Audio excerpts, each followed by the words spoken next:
nous allons rencontrer Lucas Matefon, alias Luma, qui est un artiste stéphanois.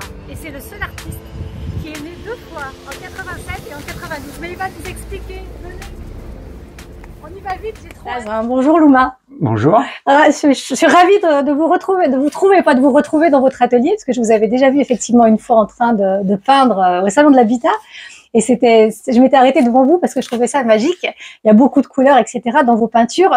Mais moi, j'ai plein de petites questions à vous poser. Et notamment la première, j'ai lu sur les réseaux, vous étiez né 2 fois. Donc, je voudrais comprendre parce que vous êtes né en 87. 87, le 25 avril 87. Voilà. Bon, c'est bientôt votre anniversaire, je crois. C'est ça. Et puis, vous êtes né apparemment aussi en 92. Oui, alors, c'est quoi l'histoire c'est une petite formule pour dire que mes premiers dessins et ma passion pour l'art est arrivée dans cette période-là. Ouais, vous étiez tout jeune, comment ça s'est manifesté? Ben, pas tellement de souvenirs, mais j'imagine par des crayons, des premiers dessins, et ensuite tout ça s'est développé avec du plastique, de la peinture, aquarelle. Là, c'est de l'acrylique en l'occurrence. Et là, c'est de l'acrylique. D'accord, ok. Donc, et donc vous êtes né, on va dire plutôt, donc du coup, c'est ce qui vous marque, on va dire que c'est 92, parce que c'est là où s'est développé votre art. Et vous avez commencé, je crois, par du dessin plutôt que de la peinture. C'est ça, c'est ça. J'ai commencé par du dessin, donc au départ de la couleur, après du noir et blanc, et la peinture est vraiment arrivée à l'âge de 20 ans. Ok, 20 ans, bel âge, donc on va le retenir. Et là, vous avez commencé à exposer, comment ça s'est manifesté? C'est ça, donc j'ai commencé mes premières peintures et ensuite j'ai aussi commencé les expositions, tout d'abord dans la commune de Sorbier et de la Talaudière. D'où vous êtes originaire, je crois, Sorbier. Exactement, c'est ça. Et ensuite, grâce aux événements locaux, j'ai pu exposer dans diverses villes. Ok, voilà. Très bien. Et alors moi j'ai lu aussi, parce que je lis beaucoup avant de venir voir les artistes, parce que je vous connais pas tous et on en découvre des merveilleux à chaque émission. Et j'ai lu qu'en fait vous étiez un passionné, vous étiez passionné de foot, vous étiez passionné d'histoire, vous êtes passionné de voyage, de musique, etc. Et que vous vous inspirez beaucoup de toutes ces passions justement pour peindre. C'est ça. Mais j'ai remarqué que vous peignez beaucoup de visages. Donc expliquez-moi comment vous... Alors, j'ai toujours été attiré par le portrait et toutes mes passions, toutes mes inspirations que sont l'art, la musique, l'histoire apparaissent au travers de mes œuvres. Alors, par exemple? Alors, Don Corleone, Charlie Chaplin, ça va plus faire référence au cinéma que j'adore également. Et ensuite, Jimi Hendrix, la musique. Trop chouette, ouais. Et du coup, j'ai vu aussi que vous aviez dans votre salon un magnifique portrait de Vincent Cassel dans La Haine. Un film qui m'a beaucoup inspiré, que j'ai adoré, hein, comme je pense beaucoup de Français.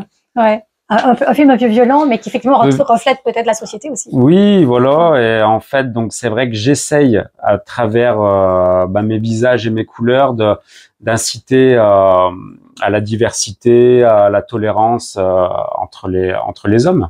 C'est vrai que ça pétille, ça met du baume au cœur. Il y a de la couleur, c'est chouette. J'ai toujours aimé la couleur et dès lors que j'ai fait mes premières peintures et notamment avec l'acrylique, il y a ce côté-là où la matière et la couleur, j'ai vraiment eu un flash avec ces couleurs-là. D'ailleurs, c'est joli quand on voit votre exposition de couleurs, là, les bombes, les tubes de toutes les couleurs.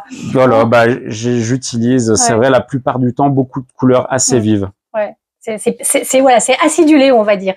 Exact. Autre chose, vous parlez beaucoup de street art. Alors pour moi, le street art, c'est la peinture de la rue, c'est peindre sur les murs. Et vous revendiquez un peu comme un artiste en fait de street art. Alors je dirais pas je me revendique, mais je dirais plutôt je suis inspiré. Ça fait partie aussi des inspirations. C'est que j'ai jamais peint dans la rue. Il m'est arrivé de peindre sur des murs chez des particuliers, mais jamais dans la rue. Mais par contre, j'adore le street art. Et d'ailleurs, quand je me balade dans la rue, de partout dans le monde... Vous avez une bombe dans la poche? Non. Ça pourrait, j'aimerais bien, mais non. Mais par contre, je suis beaucoup inspiré. Et j'essaye de retranscrire cette inspiration et cet amour du street art dans mes toilettes. Allez-y, continuez, peignez. Moi, je veux le voir fini, hein, s'il vous plaît. On a parlé du street art. Le street art, c'est une référence, on dirait pour vous, parce qu'on le retrouve beaucoup dans vos interviews, etc. Alors, pourquoi vous les avez jamais pris, c'est bon, pour aller peindre dans la rue? Expliquez-moi. Eh ben, alors peut-être par manque de courage, plutôt par confort. J'ai toujours aimé le confort et la tranquillité de mon atelier avec ma musique, peindre dans des conditions très confortables pour moi. Mais voilà, c'est vrai que ça m'a toujours beaucoup inspiré, mais j'ai jamais franchi le pas pour peindre dans la rue. Vous êtes plutôt solitaire, en fait. Oui, solitaire. Alors j'aime aussi peindre lors d'événements avec du monde, avec du public, avec des clients. C'est un exercice qui est très sympa. Ça permet aussi de beaucoup échanger. Mais c'est vrai que pour moi, la tranquillité et on va dire le cocon de l'atelier, c'est top. Et du coup, dans ce cocon, qu'est-ce que vous voulez exprimer à travers vos tableaux? Est-ce qu'il y a quelque chose que vous avez envie de dire? Eh ben, comme je vous ai dit auparavant, c'est vrai que j'aime donc la couleur et ça passe aussi donc dans ce message de s'aimer les uns les autres, peu importe la couleur. À travers les portraits, c'est pareil, des portraits différents, de pays différents. Donc c'est la tolérance, le savoir vivre ensemble.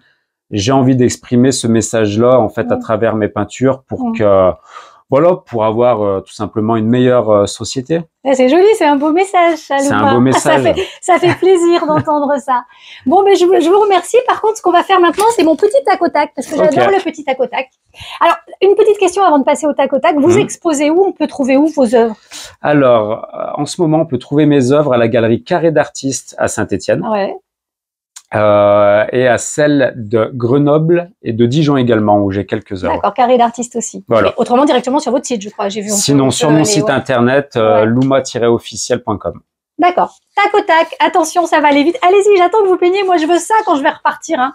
S'il vous plaît. Je veux la même chose, hein. Alors, c'est un peu compliqué parce qu'au niveau du temps. On l'a pas. C'est combien de temps pour faire un tableau? Eh ben, en général, alors tout dépend du format, mais je dirais qu'il y a peut-être 3-4 heures. Il y a pas mal de temps de séchage aussi, donc c'est ça qui est aussi important. Allez, le tac au tac, allons-y.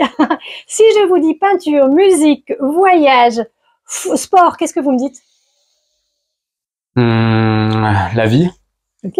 Si je vous dis votre période de l'histoire préférée? Je dirais années 60 en France. Vous avez raison, c'est les meilleurs. Si, alors, du coup, le personnage de BD, pour vous, qui vous fait rêver, le plus coloré, c'est qui? Qui m'a fait rêver, je dirais Tintin. Ah, je rêve. Tous, vous nous dites tous Tintin. Ah ouais? J'adore. Les 3/4 des gens des artistes qu'on a interrogés, c'est Tintin. Hein, Maurice? C'est ça. Alors, j'ai aimé, juste petite parenthèse, mais les BD, c'est vrai que j'ai adoré, mais c'était plus, il y avait beaucoup de Gaston Lagaffe. Ah, mais c'est Tintin, on s'arrête sur Tintin, Louma, c'est fini, vous n'avez plus le droit. Si je vous dis Vincent Cassel. La haine. Et un mot pour vous définir?